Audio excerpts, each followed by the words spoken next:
The people have spoken, Eric, on patreon.com/retroam, and after some intense voting sessions, we have narrowed down the topic of Season 8 of Retrograde Amnesia. It is going to be the 16-bit season. Can you perhaps, since I don't have access to this Discord channel, explain to me how sequel season won twice and then lost? How did sequel season win twice? You conducted a poll, and then I got to the part where you decided to conduct another poll amongst the winners. Oh, okay. So then it won that poll, and then you used Chris Math to juke the numbers, Chris. The people are talking. There's conspiracies out there. The game was rigged. We are all about transparency in this community, and we often, tell you guys everything that's going on behind the scenes in terms of how we do things and what we're doing. So here's what happened.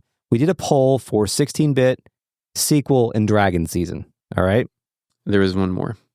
Xbox 360 season, thank you.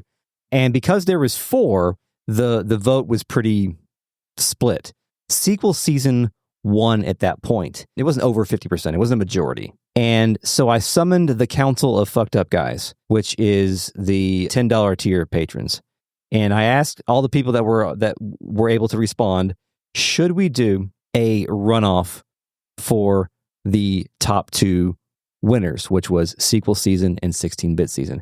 Because I don't want the Dragon season voters or the Xbox 360 voters to feel like their voices have not been heard. Yeah, I understand. So we did a runoff between sequel and 16-bit, and 16-bit was the victor. So probably what happened was most of the Dragoneers decided they wanted to vote for the 16-bit season. Hold on, was 16-bit the victor, or was there some weight applied to voting? There was no weight applied. Oh, it was a simple runoff. There was no Chris Math this time. We stopped doing Chris Math around like season 3, we stopped doing it because we had more than 30 patrons at that point in time. So we're playing a 16-bit game, which generally is going to mean Super Nintendo, Genesis, or Turbo Graphics. I don't have any Turbo Graphics games on my list here, Eric, but I was hoping we could do a round of cuts or additions if you have some Turbo Graphics participants you'd like to add to this list. Do you think anyone would vote for East of Eden? No. I think eventually, yes, but I think some of the heavy hitters are still out there. I've got both Breath of Fire Super Nintendo games on here. How do you feel about Breath of Fire? I own Breath of Fire 3 and 4 for PS1, and don't know a thing about the first 2. Okay, well, I think they're just kind of like a typical hero's journey, redemption, friendship, good, evil, all that kind of stuff. Standard fare RPG stuff with the twist. I've also got Chrono Trigger on here, a game that we've never discussed for this podcast because it's a game that has been covered quite a bit, but I've got that on here. And of course, you tell me if you want to cut any of these immediately. Got Dragon Quest V, which is interesting because I don't know if it applies because it did not have a 16-bit North American release. I think we have to cut that one on technical principle. I would love to play Dragon Quest V more than most other games, but I think we would both be playing the DS copy. That's what I was going to say. If we were going to play that, it's probably going to be the DS copy, which kind of violates the spirit of this. I know Earthbound's been popular, so we're going to keep Earthbound on the list. Now, I've got all 4 Super Nintendo Final Fantasies on the list. If we're going to include a Final Fantasy, it's only going to be 1, I think. Oh, yeah, that sounds fair. Yeah. And my heart always goes with 6 because it's my favorite, but 4 was one of the ones, was a major paradigm shift in JRPG history, and 5 is weird. So which one do you want to cut? Can I rock your shit pretty quickly here? Rock my shit. I think if we do a 16-bit season poll and either Final Fantasy VI or Chrono Trigger are on it, those are going to win. Okay. So is that a good thing because the people want to hear that, or is that a bad thing? Because I don't really care if a game has been covered to death elsewhere. I just don't, you know what I mean? Because we have our own thing. I don't. Other people's coverage doesn't really affect how I think about that. But those just seem like such obvious choices. But if that's what the people want, it's people. I mean, I don't know. I think we need to have the election propaganda channel open to properly develop this list. Okay, so we'll leave that on there. Leave those on there. My instinct, up to me, is cut Final Fantasy VI and Chrono Trigger immediately because it seems too obvious. Okay, we'll leave that up to the real net then on whether or not the heavy hitters are going to stay on here. I have Illusion of Gaia on there. I think that's a miniseries. I would love to do. I don't know. I mean, other than what I played it for Terranigma, that's like my heart has that one more than any other for this season. Yeah. But if it's too short, then I guess not. Well, I've got How Long to Beat That as a completionist 25 hours. Isn't that every Super Nintendo RPG that's not Final Fantasy VI? Well, pretty much. Yeah. Okay, I'll leave it on there. Lufia 2. Don't know a thing about it. People love it. People love it. People love it. Live Alive is on here. That's fan translation, Chris. It did. That's a good point. It's a fan translation. It did have a current generation remaster. So I wouldn't call that a remaster. I would call that a full-blown remake. Was it? Okay, I wasn't sure. Okay, we'll cut that one. I know that's come up in the past, but I think it violates the spirit of this. Guess I got to take front mission off of here. That's also tactics games. There's a front mission that is a side-scrolling action game in addition to being a tactics game, right? But that's also a fan translation, so never mind. And my final entry here is the 3 Genesis Phantasy Star games. I didn't put Shining Force on here because it's a tactics game. Yeah, I figured that you would kick me in the face. Yep, that's correct. I would narrow that down to Phantasy Star 4. I would too. I just didn't know if we would want to play those other ones. All 3 Phantasy Star for a season? Is that a possibility? No, I don't think so. I mean, I think maybe we could play the other two games like as research and context for it. If you mean like when I read the Parasite Eve book? Yeah, kind of, but those are pretty beefy games, I think. So maybe even looking at Let's Play or something.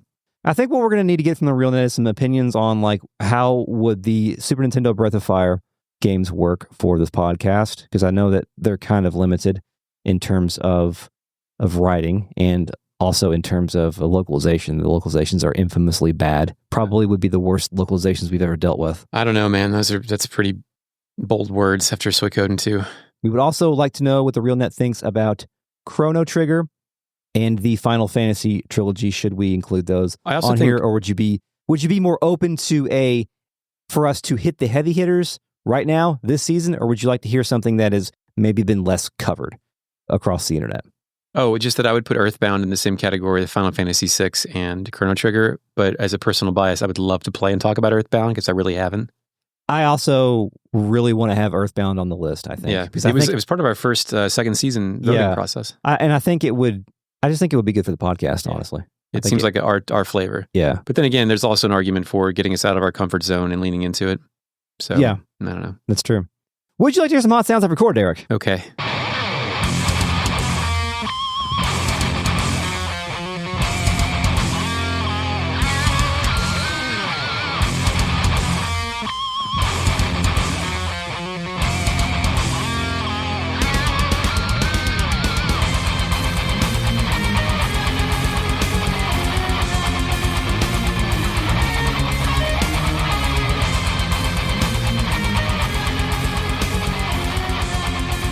Welcome to Retrograde Media, a comprehensive podcast covering classic Japanese role-playing games, chapter by chapter, beat by beat. Welcome back to Season 7, Episode 30.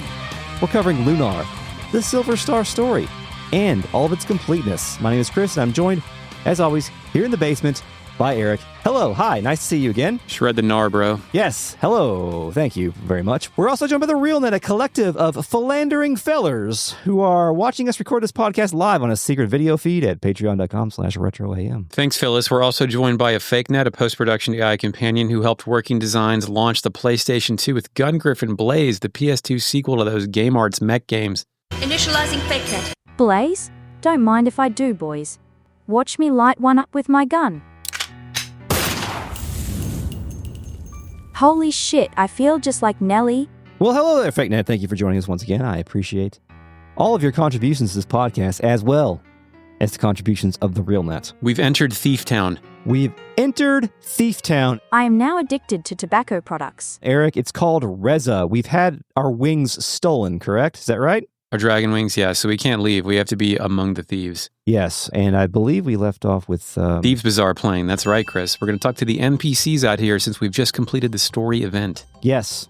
Lady with blonde hair and a blue dress. She's in the bottom right part of the screen. Are you ready to get into some more NPC dialogue, Chris? Your favorite part of this season? I cannot wait. He's fucking pumped. What's wrong, children? You look scared. Has something been stolen from you? It seems everyone's a thief in this town, even me. Ha ha. There are many stolen goods for sale in the Thieves Bazaar. Your missing item might be there, but you can't get in unless you remember the Thieves Guild. I'm not about to lend you my card. So they have cards. Will we ever get a card? Will the card be presented to anyone? I do believe that there is a actual Thieves Guild here, and they are card-carrying members of the Thieves Guild. I do not understand how this economy functions, though. We talked about this in the past. Is like, is the world of Lunar, is it anarchy? Does every town just rule themselves? Is it a conglomeration of city-states? They all use the same currency. Are they independent city-states? So they have a fiat currency on the moon. Democracy has been brought to the moon? Yeah, we did it. Game's over. All right, roll the credits. I also like the idea, I think it's happened in many RPGs, where there is a town where if you like didn't get an item earlier, that it's going to end up at that town and you can buy it from that vendor. That doesn't happen here, but that's something that you see fairly often in games like this. That would be a really good idea. But it is weird. Like, does everybody get up for work that morning and put on their thief outfit and go out to other towns and steal and then come back home? Everybody in this game has one outfit, except for Alex. He has two. That's true. Talk to anybody else? Yeah, I talked to a blue hairman up here in the top, and he says... You're thinking about the patio, Chris. Yeah, here in the patio. Yes, the patio where you can hang out on the benches and watch the... thieves. Tourists. Yeah. He says, yes, well, I've been given a distinctly different assignment to my superiors at the Thieves Guild. I'll be robbing the people of Myriad next month. There aren't many hiding places for the criminal element, but the residents are so slow that they won't even realize they've been plundered. Right then, what's your assignment? I haven't seen you around here before.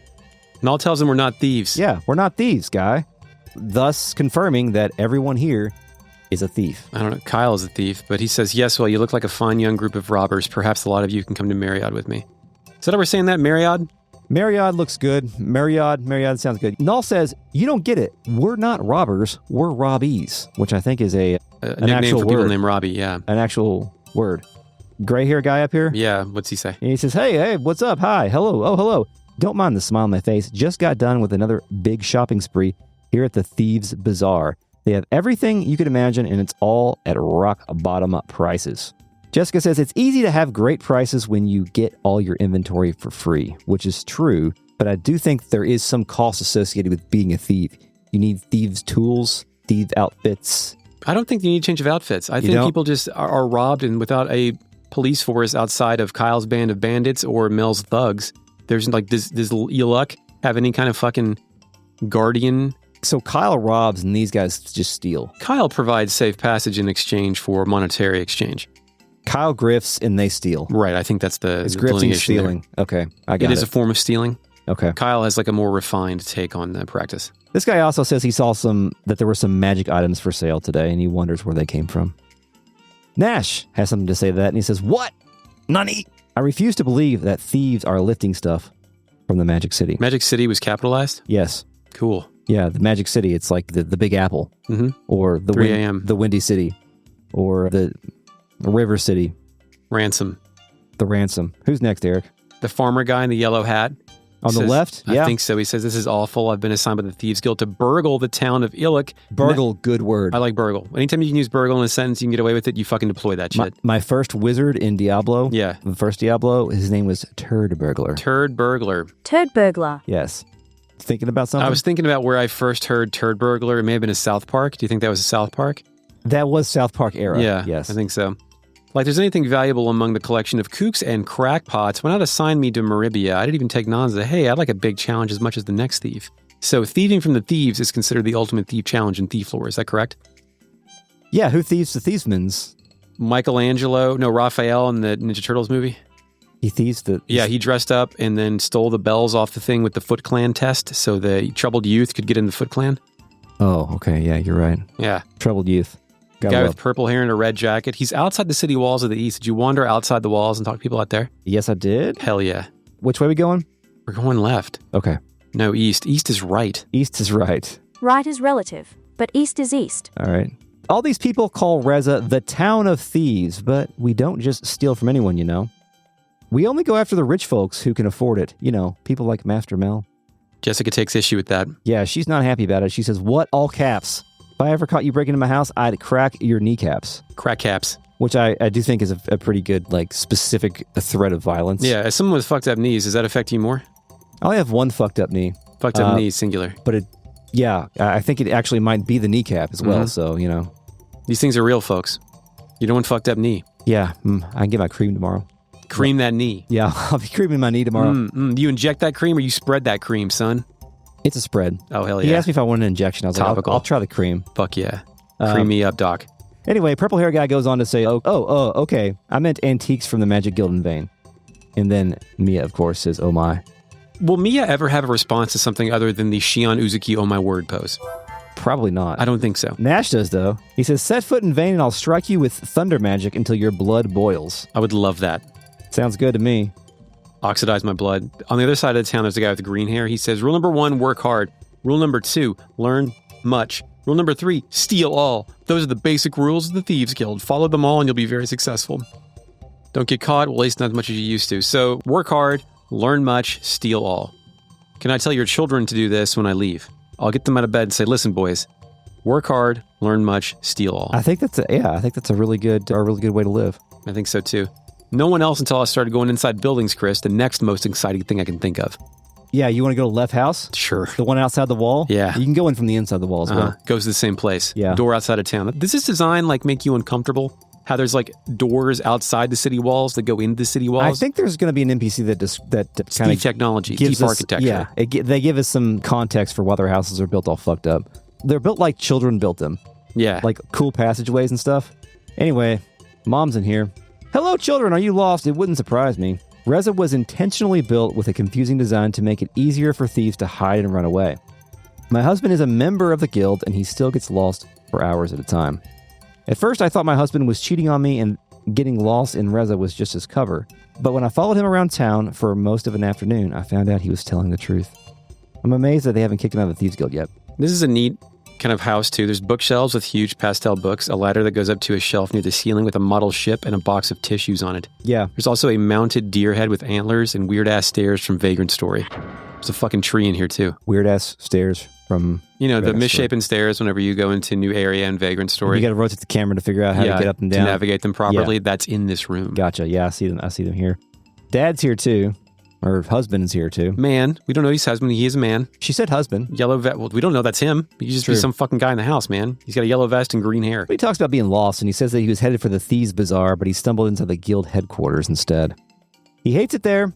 He says, all they do is talk about which thieves make the most money. Just because I'm not pulling in big bucks doesn't mean I'm not a good thief. He also says that the guys at headquarters focus too much on the money. Thievery isn't just an income, it's an art. And I do this more for the love than the money. Hey, that's why I make Infinite Perfect, Chris. That's podcasts. Yeah. That's most podcasts. If you balance out the hour to dollar ratio, it's not quite minimum wage. Not quite. He says, well, before I got married anyway. Speaking of thieves and walls and doors, have you ever hidden something in between drywall or gone to a house that is being built and put something in there? I've never done that before. I did see something on the internet the other day where somebody found a jar of some fucked up shit inside their walls. Hell yeah, dude. And somebody was able to identify that as wine that had been in there for probably centuries. Oh, no, yeah. That's not a thing you saw on the TV. We were playing Vagrant Story. You drank that wine to increase your stats. The rich drown in wine? Yeah. Okay. Patreon.com/RetroAM. Go there, drown in wine with us. Did you read the books on the shelf here? No, I don't read. Oh, okay. Do you have to climb a ladder to get those, or are these on a lower shelf? No, these are in Dad's office, or Dad's bedroom. Man's office. Man, sorry. I'm assuming he's following children. I did read them. I'm sorry. Go ahead. He said, the book Titles. says, I steal, therefore I am. Next book is called The Big Book of Suckers. I've got that one. It's underneath my bed. Mm-hmm. Yes. Also, I like looking at suckers. Yeah. Avoiding Arrest, the Easy Way. Null says that these sure are some amazing books, Alex. That's all. Did you enter the door in this house that goes to the secret hallway that leads to a single room full of barrels and another door? Yeah. That door leads to another horseshoe hallway and another storage room with another door that leads to outside? Yeah. Great. It's wonderful. There's no mechanical purpose. It is just the character of this town. Yeah. And I think that they did a good job with... Actually, all the towns that are kind of in this zone, past Nanza... fucking weird. ...are all weird towns with, one distinguishing feature. But they do a pretty good job of building a lot of character and, how they work. None of them make sense in terms of, how the economics of these places would work and how these communities can thrive. No, they don't worry about money here, and Chris. Be sustained. The only income they have is, when people come to buy swords from them, I guess, like us. Can we rank the various... When it comes to the character tournament, can the Stadius Zone be a character? Can the Stadius Zone be a character? The collection of towns grouped into zones, can those have... Because towns have character, or can just towns be characters? In the absence of characters, can the towns be a character? I'll consider Is Kyle better than fucking Marriott? I'll consider it. All right. If we need to fill in some slots. Love filling slots. It's where I use my big book of suckers to... All right, what's next? I went to the item shop next. Let's do it. All right. Inside here, there is a green capesman, not a Brett-like. No, he's Brett-like. Is he? Oh, okay. He says, stroll directly south from here and you will find the town of Iluk. It is always a gamble to travel there for the purpose of thievery. The inventions to be found are either quite valuable or quite worthless. So there's one of those weird towns we've been alluding to. A town full of people who are just inventing shit. I think in the real world, you need like other people doing other things too. So what else did the item guy say? He's got one or another. Yeah, he says that on his last visit to Iluk, it was a failure. All I found were some rather large vegetables and floating balloons, which are two things we will find there. And bugs. Yeah. Next, I spoke with the item shopkeeper and bought some items with my infinite money. I'm still in the PlayStation version at this point in time. Soon I'll be switching to the remastered version and we'll get some notes about that. The remastered versions that didn't exist when we started playing this game? Mm-hmm. The merchant says, well, of course my store is small. Low overhead equals high profits. Hell yeah, buddy. In the weapons shop, I buy the samurai blade for Alex. It says, Harry Carry made easy. That's where you stab yourself as Yoshimitsu and hopefully kill the other player as well. Yes, I think that's the only thing that it references to. It's specifically a Tekken reference. No, you forgot it's also a Xenogears reference because future past, connected, etc. Sidon has that. Oh, you're right. Got an ethereal cane for Nash, spiritual staff. That's what I call it too. Mm-hmm. Flail for Jessica, whip it good. Yes. Chris, what is that a reference to? I think it's a reference. Please don't fail me. I'm going to fail you. It's a reference to something that I can hear in my head, but I don't know what it is. Devo. Whip it good. Okay, so I was going to say... The Weird Al Dare to Be Stupid song. No, who are the people that sang the She's My Cherry Pie? Warrant? I was going to say Warrant. Oh, God. That's not even close. I know it's not even close, but I was just trying to think of some weirdos. Oh. I apologize, Eric. Oh, but like Devo is like good weird. Warrant is like another generic hair metal wannabe, like indistinguishable from Poison for me, or like Faster Pussycat or fucking Rat. You're exactly right. I mean, the time frame. It was the same time frame. Similar. I'll give you that. Just Devo is a bunch of fucking Mark Mothersbaugh. I was simply trying to go to the era. That's all I wanted. We're there. We're in the era. We're in the 80s. We're in the 90s, and today we're your classic rock station. Yeah. Top left house, residential house. Rays of sunshine are shining through the windows. The shelves are stacked with bottles and plates. We've established that your house does not have the cabinet of special plates. You all don't do that here? We don't have a cabinet of special plates. Okay, no, we don't nor do I. that. I don't have time for that. We have Gundams on the dresser. Yes, like any mature adult man Yes. and woman. Are we in the upper left house, the purple one? We can be. Is that what you said? Yeah, who do you got? The lady. What color's her hair? Kind of grayish, brownish. I got blue with a red coat. Is it Lucia the Blue Star? Her hair isn't quite that blue, but close enough. Yeah. She says that she knows that people will say terrible things about Reza, but we're all good people here. Although some of us can be a bit intimidating at first. Null says good people who do bad things. Ellipsis. That's just humanity, Chris. We're all just doing our best up here and we fuck up sometimes. I do agree with that. Then she goes on to say, my husband has a heart of gold beneath his rough exterior. He's just lucky that none of his friends know that. Or they'd try to steal it. Hee hee. Chris, is it gay to be affectionate in front of your wife and in front of your friends? Is it gay to be affectionate in front of you? Yeah, that's really gay. Yeah, super gay. Yeah. So gay. I can't believe that guy. Yeah. There's an older man in here with a shepherd's staff. Yeah.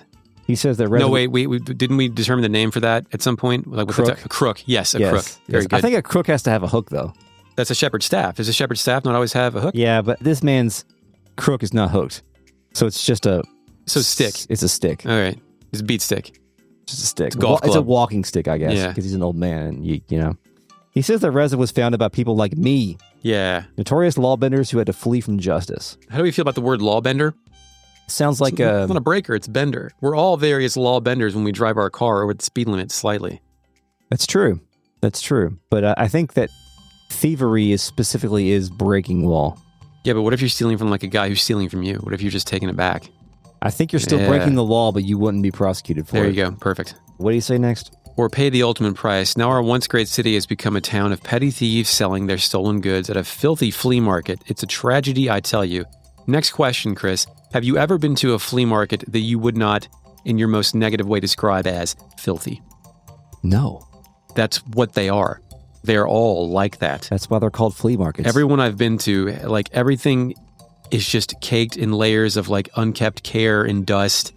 And just like someone like, fuck it, here's my Transformer collection. Get me out of here. Yeah. Let me leave. I don't want to look through these DVDs anymore. Let's get the hell out of here. Yeah, I don't want to see your fucking Ernie Banks cards. I don't want to look at your Ernest collection or your Rat Finks or your collection of Lionel trains. I do want to look at your Ernest collection. I want to see your bakeware. You're right. Let's go to the flea market. Okay. Episode live taping from the flea market.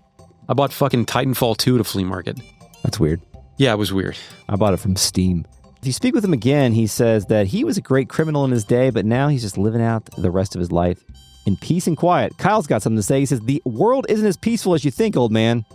Yeah, there's a fucking boss out there. Yeah, but they don't know that.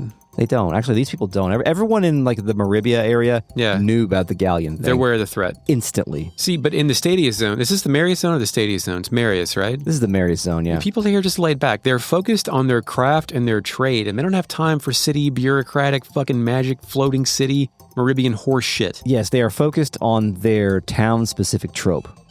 Dude, what if there was Podcaster Town? How annoying would that be? That would be the worst. But we could have infinite guests, because everyone would be podcasting. That's true. We should make Podcasting Town. No, I'm sorry. Did you speak with this old man's thievery awards? No, I don't speak to awards. I don't believe in them. I think everyone's equal. It's up on his shelf next to his wooden ship. It says, 8th Annual Thievery Competition, First Place Gemstone Division. Null says this old guy's not just a thief, he's an award-winning thief. There has to be like a world pickpocketing championship, right? Like, is there like thievery competitions for like lifting out a guy's wallet without knowing? Like those contests where the men carry the women and like cut down trees and shit? Yeah, whenever you have a question in this genre, all you have to do is say, are there podcast awards? Oh yeah, there definitely are. Yeah, for sure. I think those are like all corrupt though. Otherwise, we would have had like 9 or 18,000 of them. They're definitely corrupt. Yeah, that's corrupt, and there's not enough money. We haven't greased the right wheels. No, we just podcast. Yeah, we just make the pods. Yeah, I just construct it on my computer and distribute it to all of you. Yes. Anyway, Chris also does that. Mm-hmm. Armor store. Oh yeah, let's go to the armor shop. You talk to the guy in there. I don't think there's ever been a better time to be a member of the Thieves Guild. Our leader has a sharp mind for business, and our new recruits are quick learners. Why don't you kids join up too? You look pretty smart to me. If a liar tells you that you look good at something, are you instantly a mark? Are we marked for the shit that he's about to do? I never believe anybody that I've just met that tells me that I am good at something or look like something. Oh, or yeah, whatever. that's fucked up. You're definitely being recruited into a cult or some kind of MLM thing. Yeah, or they're just going to ask you to fucking buy their McDonald's or something. I don't know. Yeah, that's it. You know? You ever do the thing where somebody hands you their CD and they're like, cool, a music CD, and he's like, that'll be $15. That's never happened to me before. Yeah. I'm pretty good at ignoring people. I worked downtown for a long time. So. Yeah. Well, I was young and naive and it was Los Angeles, Chris. Yeah. What am I supposed to do? Well, sometimes the southern boy in the big city, man. Yeah. You're an easy mark. Yeah, I'm like Axl Rose getting off the bus with this thing of fucking hay in my mouth. Yeah, you're a weed mouth. Oh, yes. At the beginning of the Welcome to the Jungle video, Axl Rose is a weed mouthman. Yes. Look it up. The original, I guess. Null says, that's right. We're smart enough not to enter the world of organized crime. And he says, too bad you really can't see the reality from the saddle of that high fucking horse you're on. Nothing changes your principles faster than a fat wad of cash in the palm of your hand. Damn. Chris, at some point, you and I were posters on a message board owned by one of our friends. Yeah. And a guy on that board told you, I can't wait until you fall off of your high horse at a certain point. Holy shit. Really? Do you remember that? I don't know, because that was the first time I had seen that metaphor for some reason. And like, you were being perfectly reasonable because that guy fucking sucked. It was just some... Are you sure? Yeah. Well, you would tell me if I was on my high horse. You and I are obviously the protagonists of reality. Surely we wouldn't make a bad decision on the internet 20 years ago. Yeah, I do remember. The only thing I remember about that forum was arguing with people about the value of Chrono Cross. Oh, wow. See, every origin story is a future podcasting thing. I didn't really think too deeply about my Chrono Cross origin story when we did that podcast because it was only the second one, so I don't know if we had that bit constructed yet. Yeah. But that was part of it. Well, see, that's how memory works. Is I would have forgotten about that message board. Like, I hadn't thought about that shit in 20 years, but when I saw Fall Off a High Horse, I was like, where have I seen that before? Some fucking guy, screen name Lariat, told Chris that on a message board. Is that his screen name? Yeah. The only screen name I remember from that message board was Cash Cow. I don't remember that one. I think he was the one that I was arguing with about Chrono Cross. And he was wrong. Cash Cow, get fucked. Yeah. Get I got fucked, a whole Cash fucking Cow. podcast about it. People pay me money to listen to it. Well, not that one. That one's free. People paid me to listen to that without ads. That's right. That's correct. All right, asshole. Anyway, did you talk to the armor in here? No. Kyle says, man, what beautiful armor. And it's all stolen, right? So they probably wouldn't mind if I borrowed a piece. Dude, how do you steal armor? They don't have trucks. They don't have how do you get that out of there? You put it on. Yeah, but you can only take one at a time. That's super inefficient. Would you rather just steal like coins or fucking glasses? Only 2 sets here. Jessica chimes in and says, no, but I certainly would. And here I thought you'd given up the thieving life. He says, don't get your undergarments in a tangle, sweet cheeks. Yuck. It was a joke, right? A joke. How do we feel about Tangled up underwear? Let's talk about it. the paradigm shift of don't get your panties in a wad to don't get your undergarments in a tangle? You've got to remix it. You've probably already said wadded up panties somewhere else. You control F'd it. You said, shit, I've already used that fucking metaphor. We got to blend it with something different. I think, yeah, the shift F7 of the metaphor, Yeah. I think works well enough to where I'm not going to press a scroll button. Okay. No, I think that's fine. Yeah. Have you ever gotten your underwear in a tangle? Yeah, How'd it go? I think so. Yeah. I think I got my underwear tangled before. Yeah, it's not pleasant. You got to, start all over. Yeah. Start all over. In my scenario, I was, as of many depraved young men who were living single, I kind of wore a pair of boxer shorts until the bottom part blew out. So I was just essentially wearing like a waistband with like dangling cloth. Yeah. And that got all kind of tangled around in there. Sounds like you were making good decisions back then. The first thing that comes to me is like when like a 2-year-old tries to put on their own underwear and it's all... it fucks it up? Yeah, Yeah. they put like the 2 legs in one hole and They stuff. go through the ball hole Yeah, with part of... yeah. Anyway. Did you buy some armor, Eric? I did. He said, come on, spend some money before I have to steal it from you, which is pretty funny. I told you he had more than 2 sets of armor. That's true. He has potentially infinite armor if you just keep buying it. He does have purity clothes that are washed in holy water. He also has chainmail, which is linked armor. I think that's like Link from Link, the video game. The Legend of Link. The Legend of Link. That's the lady you rescue at the end. Yeah, and he's also got something else. He's got a sorcerer's robe, which is a magic guild attire, which is also very nice. And also he holds a silver armlet, which is a sterling shielding. Who uses the armlets? Is it Jessica? Mia. Mia, that's right. It's very confusing because there are some like holy armlet set of stuff, and I feel like it should go to Jessica, but it goes to Mia. Yeah. Jessica's more holy. Athena, give me your power. I do think Jessica believes in this lord more so than Mia, who's just kind of doing it out of like familial obligation. That is true, but you do have to believe in the Lord in order to do magic in the world of Lunar, I do believe. I think so too, but there is, strength of belief and whatnot. Yeah. Did you go to the bar? Fuck yeah, I went to the bar. Control is taken away as the camera surveys the scene. It's returned to us, and Kyle says, I don't see that thief anywhere, but I know he ran in here. Let's talk to the barkeep and find out where he went. And stay calm, just stay calm. Nall believes the old man at the counter looks familiar, and we have control. Yeah, we got some guys in here, don't we? Guys and unused tables here with chairs stacked on them. That's a neat detail. Have you ever cleaned up a fucking place? You got to put the chairs on the table and then do the sweeping and the mopping. Yeah, it's all about efficiency. Bluebeard guy? Yeah, he says, see the old guy behind the counter? He ain't no bartender. Oh, hell yeah. He's the head of the Thieves Guild and the mayor of Reza. It is kind Can of... you be both of those? It's kind of funny that the bartender and the mayor are the same guy. Yeah. Well, that happens in a lot of small towns. He says the head of the guild is a wise man and a great leader, but he has one notable weakness. His granddaughter, Lily, he spoils her and shit. So he has a weakness. Yeah, we can take Lily and exploit him for thievery items. Yes. Surely. The guy with the green hair actively drinking a mug of beer at the same table. Mm-hmm. He says he keeps hearing about this evil group called the Vile Tribe that lives in the frontier. Who the hell is the Vile Tribe, and who the hell could survive out there? Mia offers some lamentations.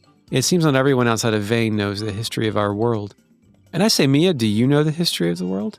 She went to school. She read all the books, but man, the books don't have the real history. Galleon yanked that shit out of there. Yeah, good point. Now, this guy doesn't talk like a drunk, but he has a red face. He's a drunk.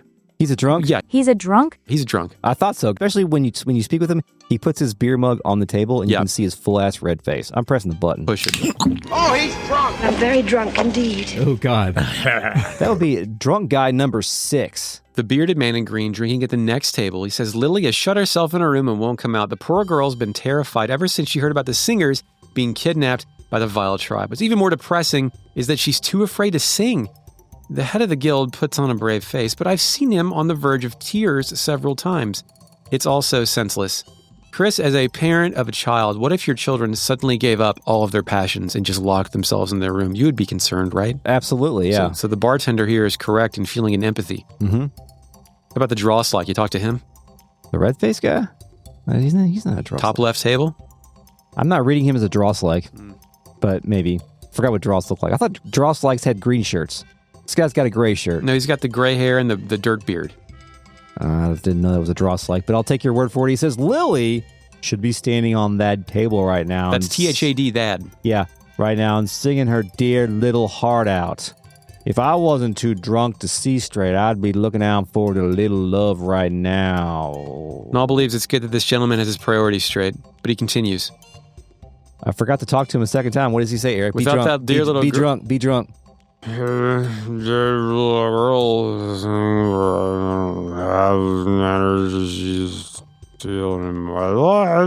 Motivate, drinking. It's a little too drunk, but I'm going to press the button. Oh, he's drunk. I'm very drunk indeed. Oh, God. Drunk guy number 7. So finally, there's a curious guy at the bar in a red beret. Does that guy look familiar to you? Yes, he's our favorite ho-ho-ho man. It's Lake. I have a Lake voice, don't I? Yeah, you've got a Lake voice.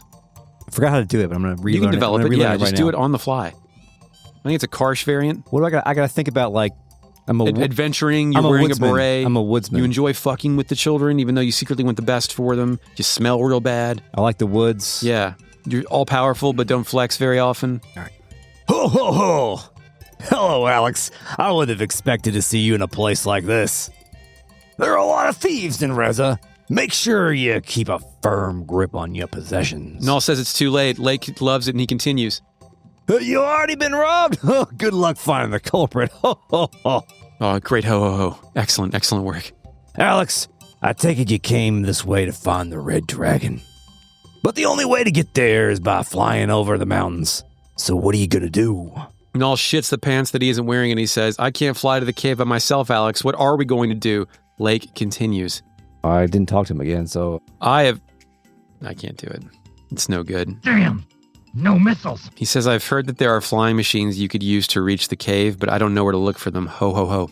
I've heard there's flying machines that you could use to reach the cave, but I don't know where to look for them.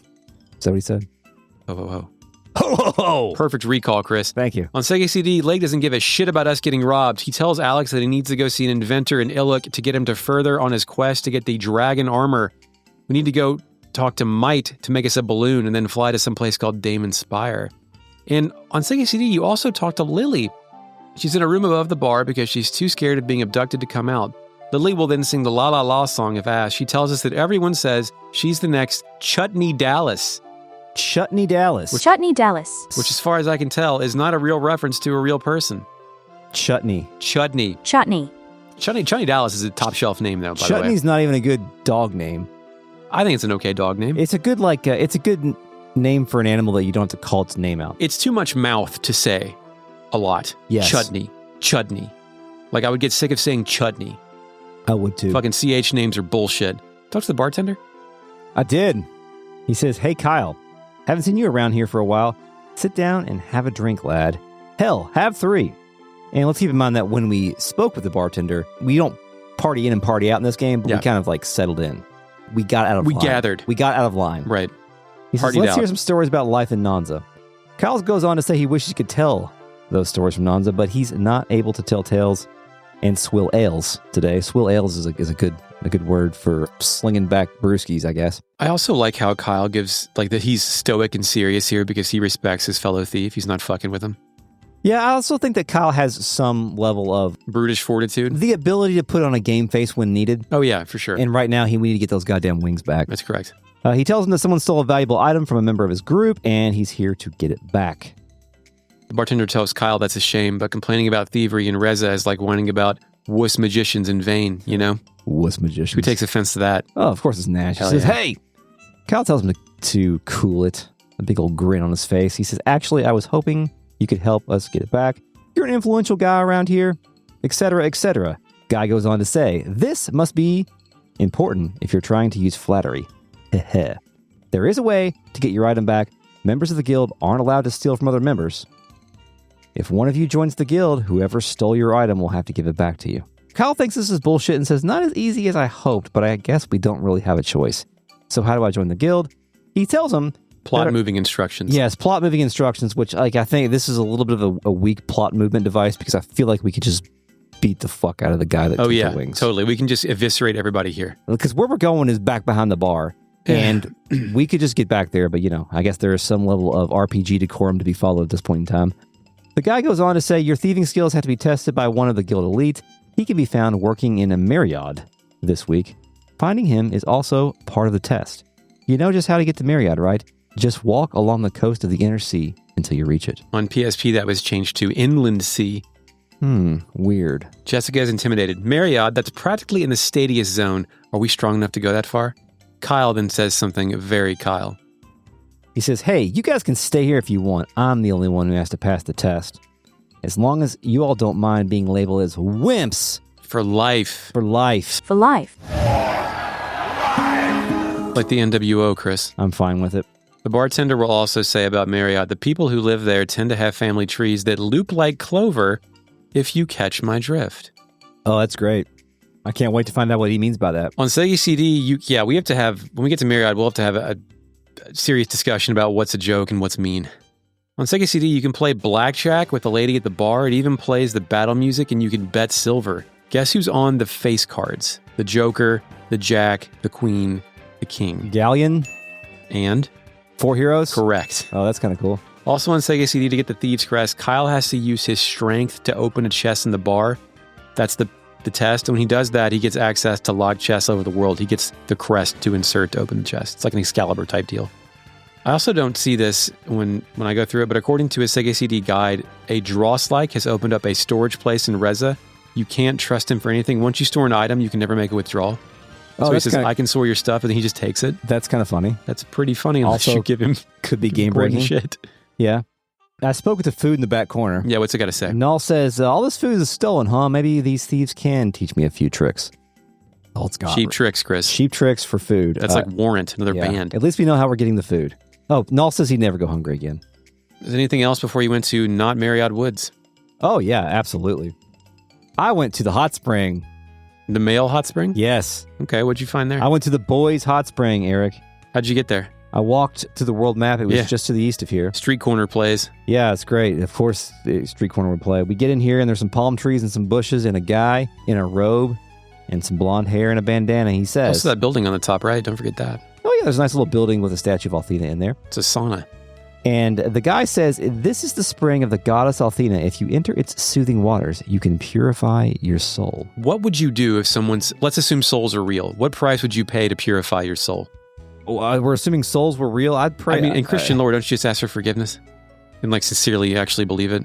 I guess so. Then it's free then. Why do I even ask? Well, what would you give up? Lunch. Okay, yeah, I'd probably give up ice cream, whatever. Not like a full, like, half gallon, but like half of one. A handful of goldfish crackers. Yeah. Some Ritz. He asked me if we want to go in there, and I can say, of course I do, or I'll pass. Yeah, so I don't have any soap, so I have to pass. I still have soap. Oh, you got some soap? I have soap. Fuck yeah. As you know, springs where the two sexes bathe together are not permitted. Sex bathing. No sex bathing here on the planet of Lunar. In light of that, it is now necessary to inform you that this is a spring for males only. It's not a planet of Lunar, it's a fucking moon, you idiot. Moons are planets. No. No. Absolutely not. Look, justice for Pluto, but no. I feel like this is supposed to be written as like a rug pull of some sort of like... You get to the hot spring, we're at the hot spring, but guess what? You're going to have to see some boys. Yeah, you want to watch Nash take a bath. And some people might. Some people might be into Nash. Some people might, but bathing. like the way this is written, the way the dialogue is written, it seems like it's playing it for laughs. And it is funny. He says, your female companions may wait over there or seek out the springs designated for them. More on that later. Then we go into a bath scene, one of two. I got my favorite one, which has a Kyle's lower butt and taint blurred out. Hell yeah. Like pixelated? Yeah, pixelated like cops. Yeah. While the screen pans up in a brilliant white light. Standing up above, Null is, of course, standing on Kyle's muscular shoulder. Null can see everything. Yeah. Nash, who is probably my favorite one in here, has a small towel around his waist and loins, but he also has his like shampoo and combs stocked in his towel, which is nice. He's in the process of feathering his bangs. He loves feathering his hair with his comb. Yes. While Alex is pouring a jug of water on him while he is also toweled. What's up, Jugs? Bath caretaker? The caretaker of baths? What was the bath guy's name in Suikoden? Sansuke? Oh, fuck. Sansuke, the red-faced guy in the first one? Evil Bath plays. Yeah. He means cursed bath. Anyway, he says, well now, I'm certain you must feel refreshed. Your skin is looking absolutely radiant. If you try to go again, he says that he's happy to see that young people are so into their own personal hygiene. That's right. Hygiene was a major invention in 1996. Your options change, and it can say, let the scrubbing commence, or nah, dirt feels kind of manly. Fucking scrubs. I said dirt feels kind of manly. Yeah, I don't want to see Kyle clean now that you mention it. Nash, I can imagine being a very clean boy, but Kyle, I think it just needs to be caked in at least one layer of mud and fucking That's true. dust. He says, I was afraid you might say something like that. Isn't it always the ones worst off that fail to see it. So true. It is true. You never know how bad it is unless you're someone else looking at you and knowing how bad it is. I went in the bath later, so we can describe the other scene on the way back, I think. That's nice. Can I talk about the building that's in there? Oh, yeah, of course. Did you go in there? I did. I used the Shrine of Athena. The buildings are 2 giant torches that look left over from the Sega CD version of the game, as well as a traditional goddess statue, which cleanses my soul just fine and makes grinding for cash in the Marriott Woods just a bit easier. Oh, good call. Hey, did you go to Iluk next? I didn't. I did. You did. He did. This is where I went to Iluk to see if, establish a base layer before we have to go there for an objective. Would you like to go through a base layer of Iluk? Base me up. Oh, boy. Free base me. Well, Music Street Corner plays, and Iluk is a tropical town, palm trees, lush ground vegetation, and super green growth surrounding the town borders. The buildings look like they were designed for contemporary Sonic the Hedgehog game. Sky blue walls, harsh purple rooftops, an alarming number of geometric shapes. The top left area of the town has a guy cranking the handle of a machine, a lady spinning in confusion near some plants, and a glass panel over some dirt that stands on top of what I assume is somebody's basement. I speak to NPCs. Yeah. The little old lady in purple by the town entrance. This is the town of Iluk. The people of the north that live in Reza and Marriott think we're all a bunch of fruitcakes. But I say, who are they to judge? They're all a bunch of thieves and hicks. Have you ever tried to swim in lemon jello? It's actually quite refreshing. Those uptight jerks in Reza won't even try it. It's pretty hard to swerve there when you declare someone else that, hey, we're the fruitcakes, but we're swimming in jello. Yeah. The fruitcakes line is also present in the Sega CD original. The little girl by the greenhouse near the goddess statue, Chris, you know who I'm talking about. She says, so what will my brother do after he descends to the bottom of the ocean? He needs to think before he starts building his inventions, not after. You want an example? The washing machine he built started out as an indoor jacuzzi. Well, it's about time for an explosion. I'd better go start gathering wood to repair the roof. Chris, the confused spinning lady, top left. You paying attention? This one has a question for you. This season's crop was mediocre, but I'm sure my husband will be able to determine what went wrong next time for the next planting. Chris, as a husband, how often are you capable of determining what went wrong around this fucking place?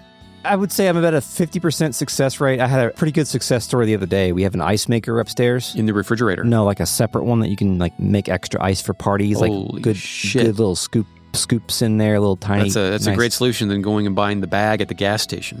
Yeah, it's nice. It's the nice little small ice cubes that really sit well in your drink. Yeah, then you got some spheres. What shapes we talking? Are there multiple shapes? No, they're kind of sphere. They're not perfect spheres, but they're nice. Yeah, I'll bring over some distilled water. We'll get some perfectly clear ice. Yeah. Anyway, I couldn't figure out why it wasn't working the other day, and I took some things apart and found some grime in the water sensor. It wasn't cold enough. So it thought that the water thought it was empty when there was water in there because there was some grime in the sensor. Have you been feeding your house guest grimy ice? No, we haven't used it at a party yet. It's just relatively new. I think freelance ice. Yes, exactly. The guy cranking the clothes dryer. There are white shirts spinning at the top. He says, thanks to my brother's great machine, clothes dry faster in Iluk than anywhere in the world. And people give me tips if I crank faster to dry the clothes quicker. Well, back to work. Wet clothes are hung on the pole and spun around at a minimum of 40 revolutions per minute. And when I'm breathing like that, it says pant in brackets. They come off the pole smelling clean and fresh and dry. My brother says this machine will solve the world's laundry problems. I didn't know the world had any laundry problems. My brother is never wrong. Well, back to work. I think I mentioned this before, but one of the greatest inventions any of my idiot friends had an idea for was our buddy Chris Smith. Yeah. Who wanted to make the toilet paper dispenser that charged rechargeable batteries when you dispense toilet paper and flipped it. Yeah, but who rolls that violently? He thought over a long enough period of time you could charge a battery doing that. That's what he wanted to build. Okay.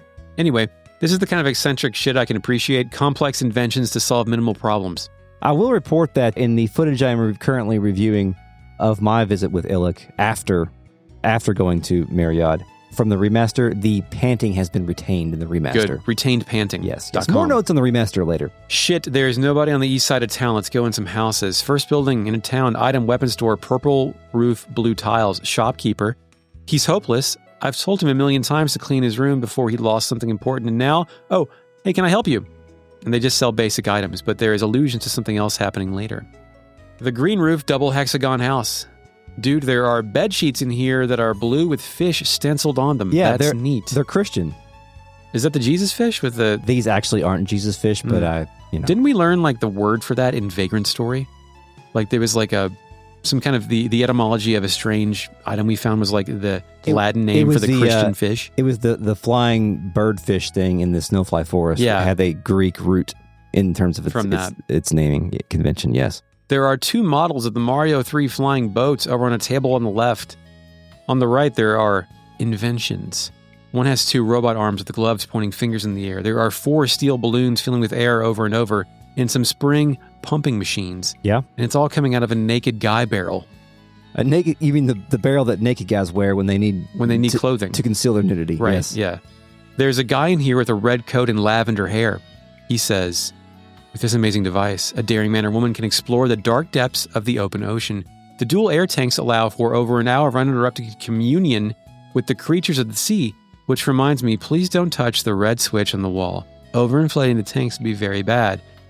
When he says an hour of uninterrupted communion, did he mean communication? I think communion is communication. There's no wafers involved? FakeNet, can communion not involve wafers? Initializing FakeNet. Like a lot of words in the fucked up English language, communion has multiple definitions. The first is the sharing or exchanging of intimate thoughts and feelings, especially when the exchange is on a mental or spiritual level. The second definition is the service of Christian worship, at which bread and wine are consecrated and shared. The third involves defecating on a picture of Hulk Hogan while pretending to be Paul Hogan. I mean, I know the answer to that because that fucked up movie with aliens was called Communion. Okay. But that's also fucked up. But I think when you take the communion, you are communing with the Lord.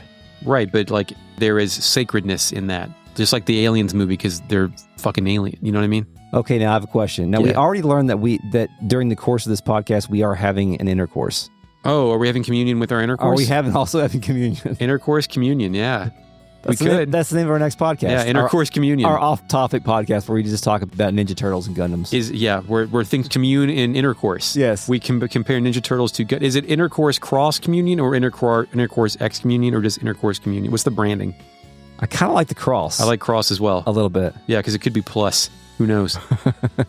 Well, there's a big red lever, which he told me not to touch. But I just loaded a save file at this exact moment after taking a week-long break. I flipped the switch. Yeah. Did you flip the switch? I did. He says, no, don't touch that. Yeah. All that's left, the thing blows up.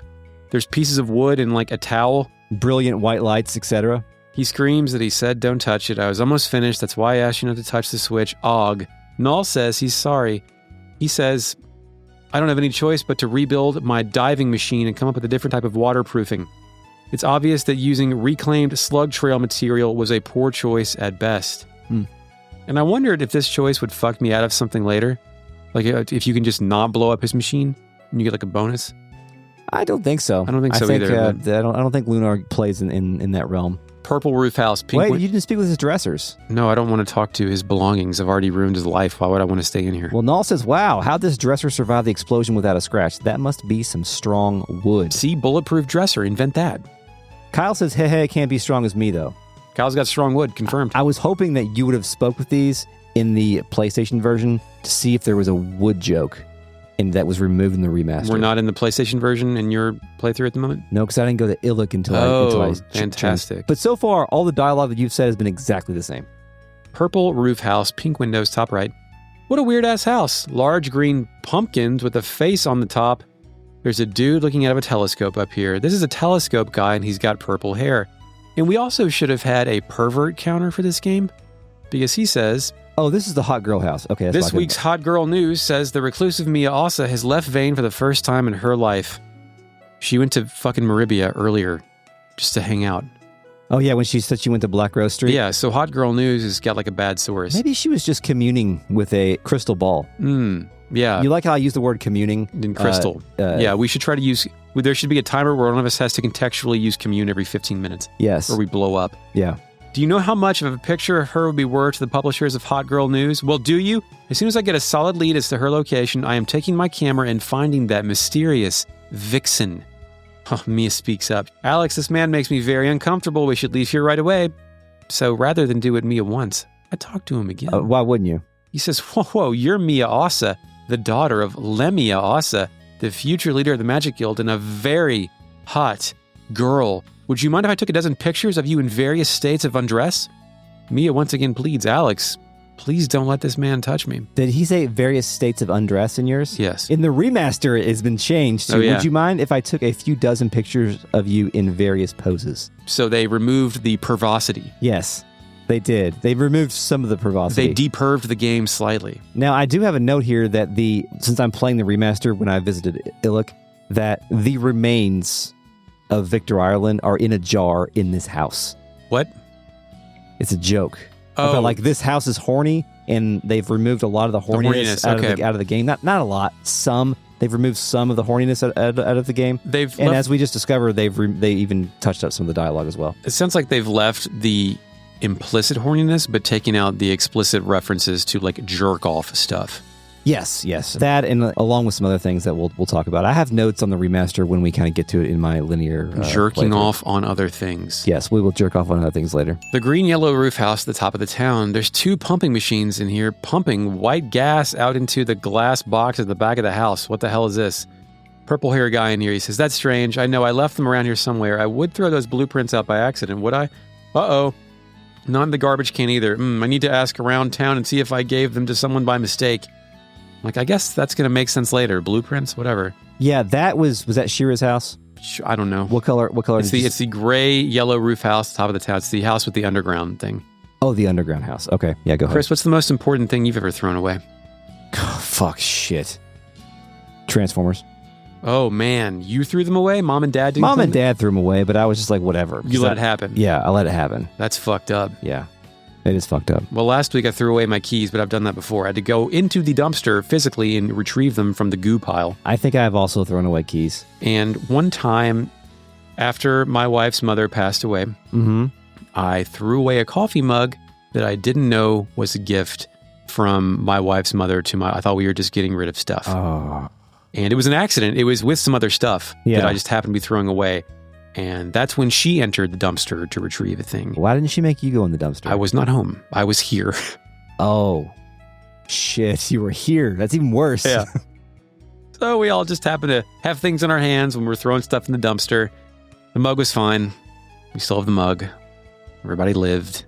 Okay. Forgiveness is real. We made it. Purple communion is real. Forgiveness is real. Right. Intercourse solves everything. Purple stairwell atop of town. Down here is the other side of that glass pool, which reveals itself to be a few lily pads of a big water tank.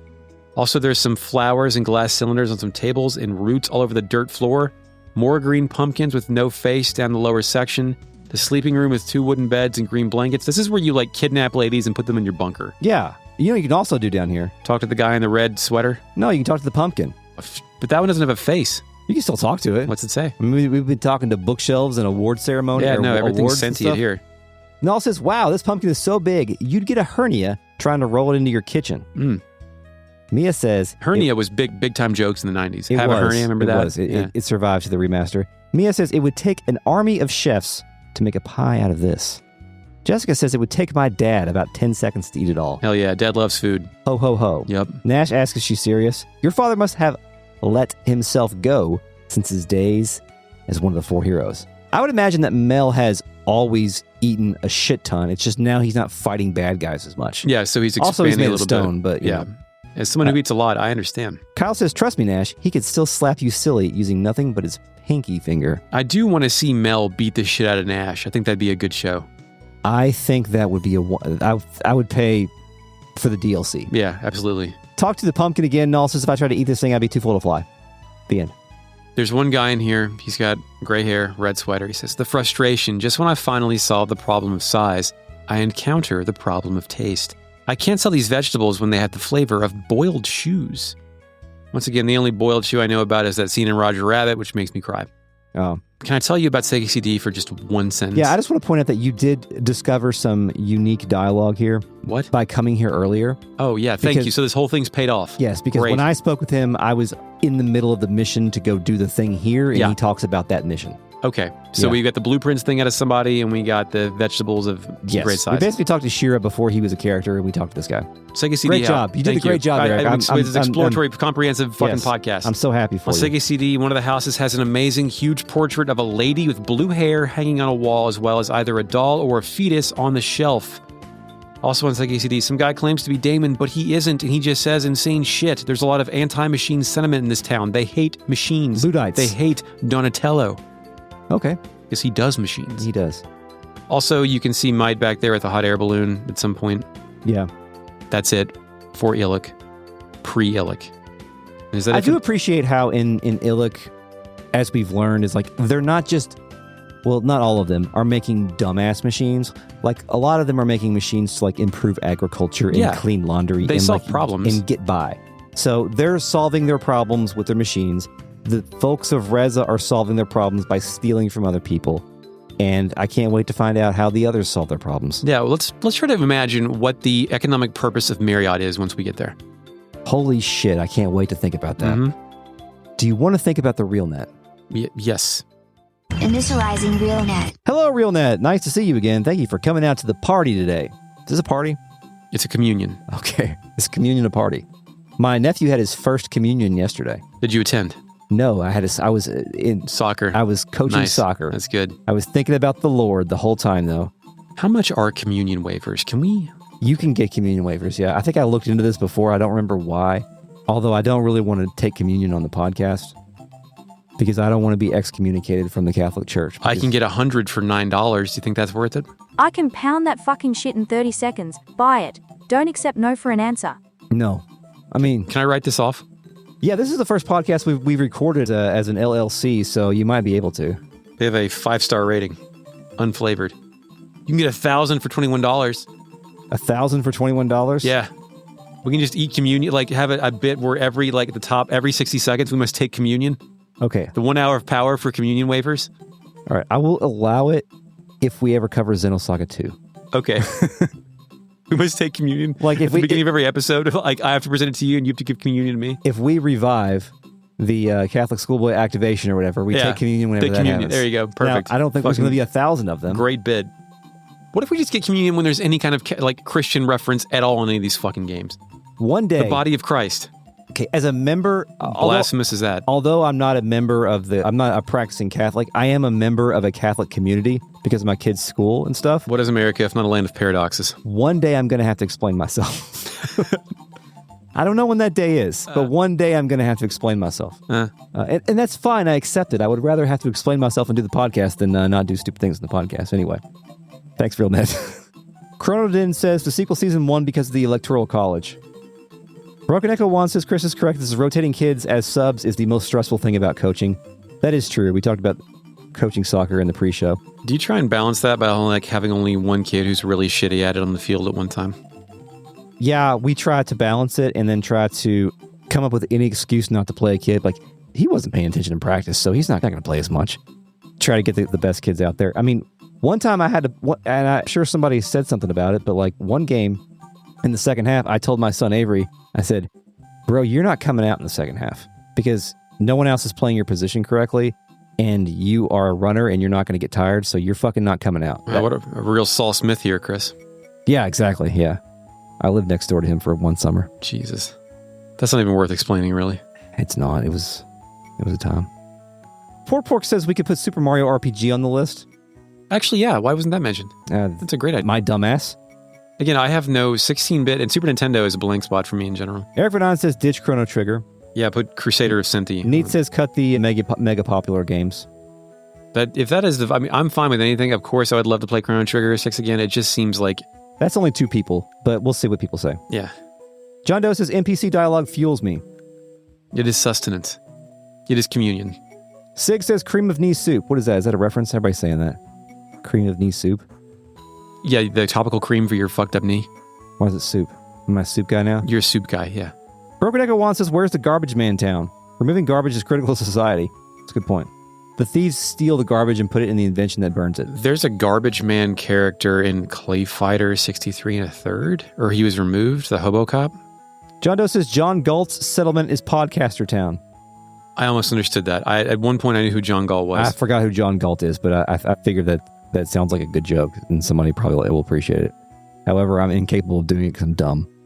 John Doe says, Kyle's just going to walk out of the store wearing 50 suits of armor like a metal version of the kid from A Christmas Story. You can't bend the arms down. Sick reference, though. Neat says, a fellow cheap bastard who wears boxers until they become a belt. Yeah, Good that's job. what, like, the idea of like the fucked up underwear that, I mean, the thing is they're relatively cheap compared to other garments too. I don't know why you don't just buy more, right? Like there's a fucking sorry state of affairs down there. Porks, the host of a podcast called Adventures Gone Mad, which goes through old D&D modules, has a good comment. Here it says, in D&D, clerics get their power directly from deities and have to pray for spells. The whole belief in Althena needed for magic is probably a remnant of JRPG's distant relationship with D&D. Good comment. I'll allow it. WP says we have a small tournament of dragons in Lunar versus dragons in Chrono Cross.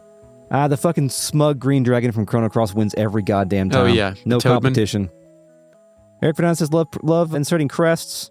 Yes, I've played a Resident Evil. That was the next line, yes.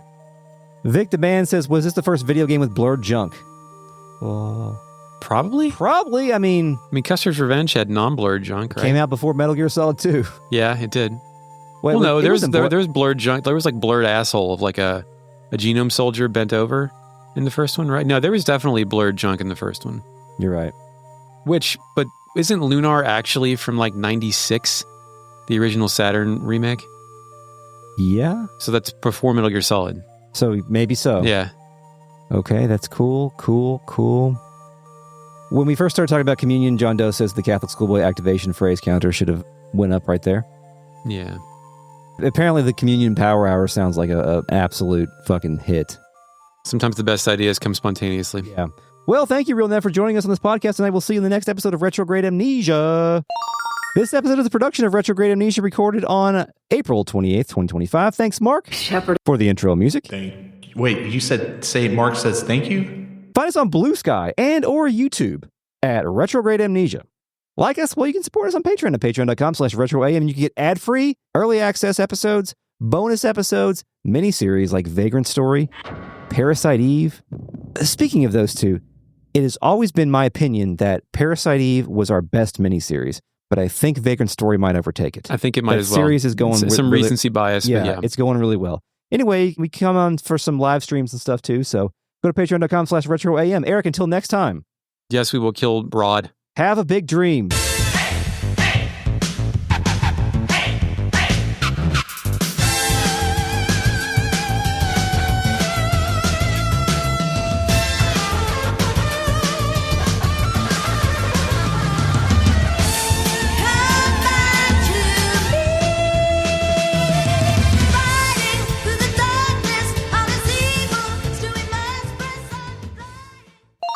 So it's 8:30 and we're behind schedule already, but I do think taking communion every minute for 1 hour and just talking about whatever during a show is a pretty good idea.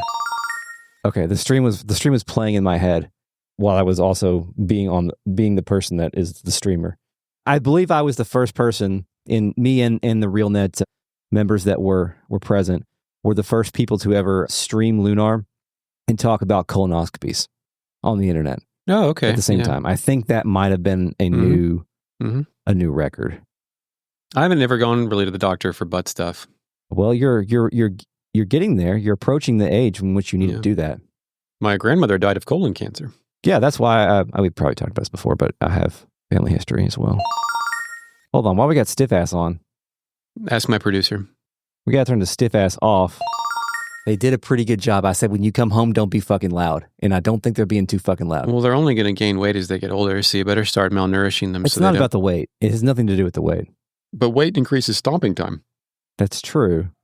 Now, I was like, it's okay. The dog's going to bark. It's fine. We'll deal with it. I know the dog always barks when you come home. It's just what the dog does. But if you go upstairs and take a shower, it won't happen. Now, can I give you a soccer coach update since I don't have time for it in the intro in the introduction? Yeah, did you quit? No, my record now is I have one win, two losses and one tie. That's good. And you can have a tie. The tie, I felt like we should have won. I felt like we got jobbed by the ref. Yeah. You tell him so? Did you get on the court and like start blowing your whistle in his face and threaten to fight him after the game? It was a woman, and she was probably like 20. So I didn't want to take her. Could she I didn't take want to you? yell at her. Could she beat you up? Who would win the fight? Also, I don't know the rules. Yeah. Confidently enough to argue. You think the referee does? I just taught. Well, I did learn about like the refs at this age are not always certified refs.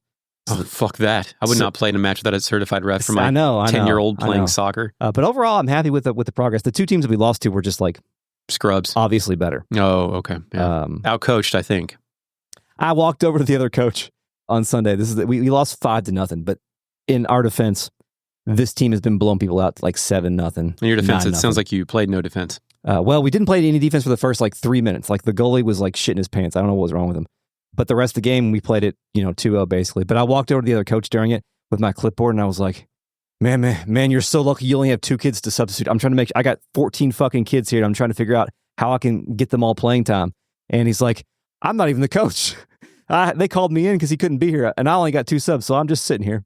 All right. And I was like, you got outcoached by a guy who's just sitting there. Do you want to see my heart rate right now?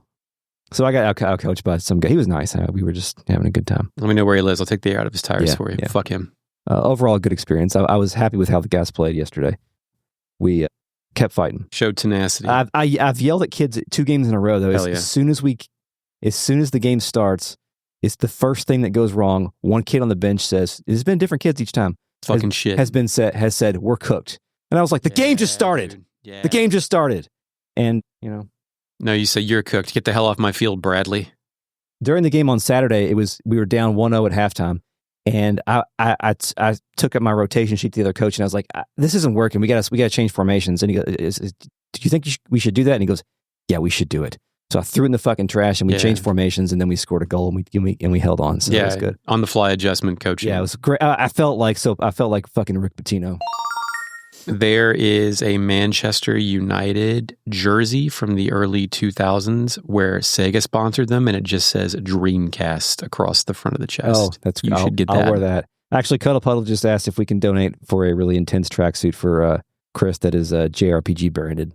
Intense tracksuit, yeah. You can look like either a soccer coach or a member of Korn. Well, now I did add on the list a bunch of games that have received fan translations that have not been released in North America. I'm probably going to I'm probably going to go ahead and cut those. There goes the Mega 10 game. Unless you have a strong feeling about it. I don't know shit about it. I feel like a fan translation mini season or season would be a good one, a good theme. Yeah. Like Bahamut Lagoon versus Treasures of Rudra. Bahamut Lagoon versus Racing Lagoon. And all that. Racing Lagoon would definitely win. I don't know, man. Well, I think I'm just the only. There's like me and 3 other sickos that would. But every now and then, at least once a month, we get a comment on YouTube or somewhere that says Racing Lagoon season? Question mark? Yeah. Yeah. So anyway, and then we would also like to hear what the RealNet has to think about. No. Farmer guy, yellow hat, walking around. Jessica. Sorry. Huh? Jessica has something to say to him. I thought you were finished. Sorry. We only go after the motherfucker. What are they doing in Des Moines? Let's just go there. God damn it. Did you speak with his awards ceremony? Alex, I take it you came to find this way. No. Kyle thinks this is bullshit. Yeah, go ahead. No, just gonna go ahead. Yeah. Yeah, now let me see if I got the second scene. There's 2 scenes they can be. Oh. Those aren't the same scene? That was the same scene? Okay. That was one scene, yeah. I was say, because in the girls one, Mia and Jessica, I think, have separate. Yeah, there's one more boys one, too. I don't know if I got it now or later. The bath... yeah, I'm paying attention. I'm trying to see if I can find my Iluk footage from later. Just compare it. Should I stop? No, I just found it. Hang on 1 second.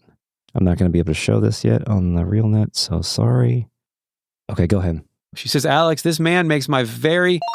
Like, how disruptive would it be if there was a fucking ding noise every 60 seconds in which we had to take communion? God, that would just be the worst. Try to make through a podcast with that. No. It couldn't be an episode. We have to be talking about fucking anything else. I can't do it.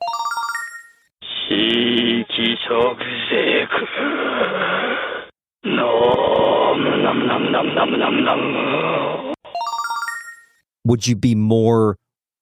What's the word I'm looking for? I don't know. Okay, well, I'll post this list in the Discord later, and we can maybe get some thoughts on it. We made a hole in the wall at work one time, and before they sealed it, we put a rotisserie chicken in there. We put some people's personal belongings. We put my boss's favorite pen. Allegedly. This is all stuff that I did in Minecraft, not in my real job. Yes, I don't think the Minecraft thing holds up in court, by the way. Neither does Minecraft. That's also true. I guess they do have like fucking farm bugs. Yeah, there's Inventor Town. Yeah, I know Inventor Town, yeah, but like there's agricultural guy in the basement. We've already been there and talked to NPCs, right? No, we didn't do that. No, son of a gun. We haven't talked to NPCs in Reza yet. I know, but I thought I went to Iluk Are you sure you haven't done that? I'm sure. Okay. I thought, because I went to Iluk before I went to Reza to make sure nothing changed when we actually had to go there for story purposes. Oh. Well, if we did, I don't remember. It's a... Yeah, but this... Sorry, hold on. I just lost my place. And there has to be like a world pickpocketing. You talk to the guy in there, he says, I don't think the guy... Let me make sure that's the last line in this thing. Okay, yeah, that's it. He's also got something else. What is it? Come on, go over there. It's got a sword. So, because when he put, especially our party kind of I mean, we don't. The following announcement has been paid for by the New World Order. Just when you thought you had all the merchandise the NWO had to offer? No, you're wrong! The NWO for Life shirt. Get it? Sweet. Get your NWO for Life t-shirt for only $20. Just call 1-800-NWO-0242. Fly the new colors, New World Order. Look what we added. Life. The preceding announcement has been paid for by the New World Order. Happy to see that young people are so... Chris, what animal is going through a building while I speak? Animals going through a building while you speak? A bug? Like there's no hamster going through a maze or anything? Oh, in the stream? No, there's no hamster. Okay. All right, cut it. The hamster's not there. But I saw. Who are they to judge? They're all Kyle says, trust me, Nash. He could still slap your silly... Porks says, and let me actually, real quick, before I read this. I apologize, Eric. Fly